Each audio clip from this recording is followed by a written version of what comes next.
বিধানসভায় বিধায়করা এলাকার সমস্যা নিয়ে মন্ত্রীদের দৃষ্টি আকর্ষণ করলে 7 দিনের মধ্যে জবাব দিতে হবে। কি কাজ হয়েছে, কি কাজ হয়নি, কেন হয়নি, কতদিন সময় লাগতে পারে, এই সমস্ত তথ্য দিতে হবে।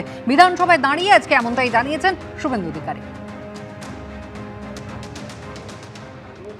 এই হাউসের আমি অনেক দিনের মেম্বার। উল্লেখ পর্বে এর আগে দেখেছি উল্লেখিত বিষয়গুলি সরকারি দপ্তর, সংশ্লিষ্ট মন্ত্রী তারা তেমন ভাবে কখনো গুরুত্ব দেন না।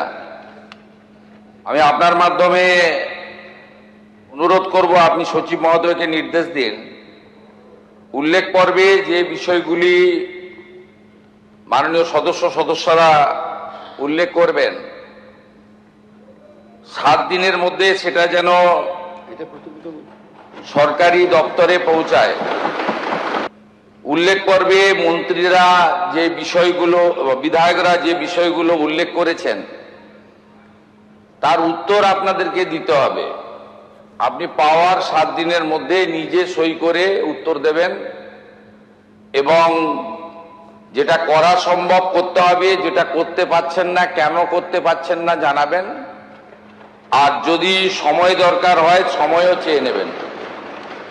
আমি চাই উল্লেখ পর্বে সদস্যদের বলা বিষয়গুলো যেন যথাযথ গুরুত্ব পায়।